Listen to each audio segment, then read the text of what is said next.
जय श्री राम मेरे परम प्रिय भाई बहनों, आपका अपने परिवार हिंदू रिचुअल चैनल में पुनः स्वागत है।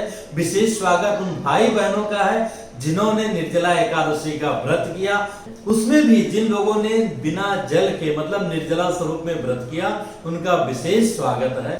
आज हम 5 और 6 जून 2020 की रात्रि में लगने वाले ग्रहण, जिसको हम उपछाया मात्र की संज्ञा में रख रहे हैं क्योंकि शास्त्रों में ऐसा ही रखा गया है। क्योंकि ग्रहण नहीं, ये उपछाया है, इसलिए ग्रहण के समय जो हम नियम का पालन करते हैं अथवा पूजा पाठ करने का अथवा जो हमारी गर्भवती माताएं बहनें हैं, उन सभी लोगों को किसी भी प्रकार के नियम के पालन करने की आवश्यकता नहीं है जो ग्रहण काल में अथवा सूतक काल में किया जाता है। इस दिन वट सावित्री भी है, इसलिए आप पूर्ण रूप से अच्छी तरह पूजा कीजिए और विस्तार से मैं आगे बताने आपको जा रहा हूँ।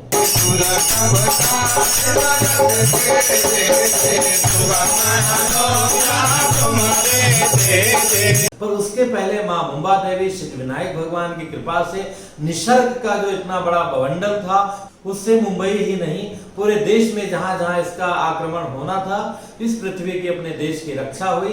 भगवान को धन्यवाद देते हैं।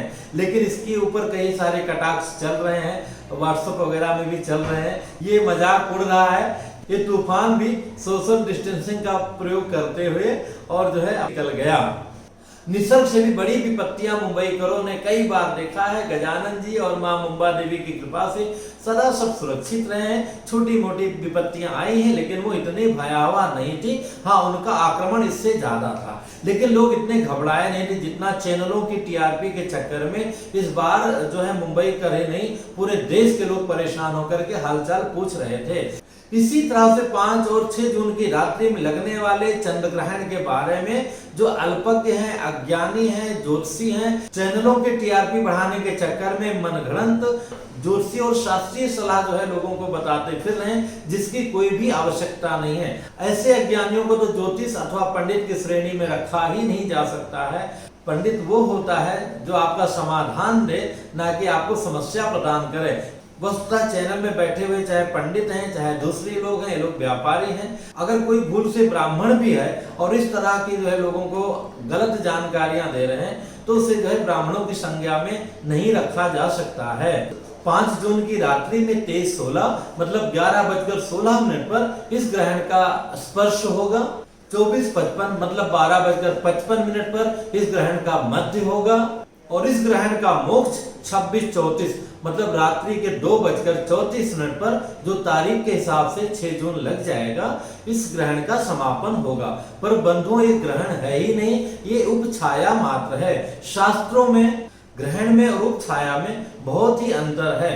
उपछाया में केवल चंद्रदेव धुंधले से हो जाते हैं, आंशिक रूप से मालिन्य मात्र मतलब हल्के काले होने के कारण इसे जो है ग्रहण की श्रेणी में नहीं रखा गया है। जब भी चंद्र ग्रहण लगता है, चाहे आंशिक चंद्र ग्रहण लगे चाहे पूर्ण चंद्र ग्रहण लगे, चंद्रदेव को पृथ्वी के इस उपछाया से होकर के ग्रहण के पहले और ग्रहण के बाद में गुजरना पड़ता है। इस उपछाया प्रकरण जिसको ग्रहण कई लोग बोल रहे हैं, इसमें चंद्रदेव केवल आंशिक रूप से धुंधले होते हैं, जिसके कारण हम आप नंगी आंखों से उस प्रक्रिया का दर्शन नहीं कर सकते हैं। ये उपछाया जिसको लोग ग्रहण बोलते हैं, अपने देश भारतवर्ष के अतिरिक्त कई सारे देशों में देखा जाएगा। यूरोप, एशिया, ऑस्ट्रेलिया, अफ्रीका, दक्षिण पश्चिमी तथा दक्षिण अमेरिका, पूर्वी ब्राजील, उरुग्वे, पूर्वी अर्जेंटीना, प्रशांत तथा हिंद महासागर के कई एक क्षेत्रों में दिखाई देगा। बंधुओं, ये उपछाया ग्रहण के किसी भी श्रेणी में नहीं आता है, इसलिए ग्रहण जनित ग्रहण से होने वाले सूतक अथवा पूजा पाठ न करना, मूर्तियों का स्पर्श न करना, इस प्रकार का कोई भी नियम का पालन करने की आवश्यकता नहीं है। जैसे आप नित्य पूजा पाठ सारा सत्कर्म करते हैं, ऐसे ही करते रहिए।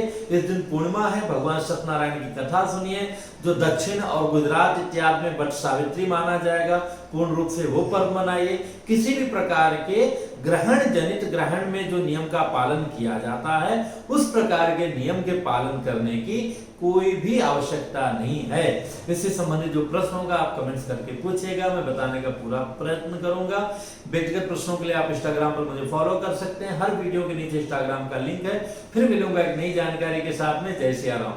ओम शिव शंकर बम भोले भोले, ओम शिव शंकर बम भोले भोले, ओम शिव शंकर बम भोले भोले, ओम शिव शंकर बम भोले। क्यों मेरा मन बाबोले, क्यों मेरा मन बाबोले,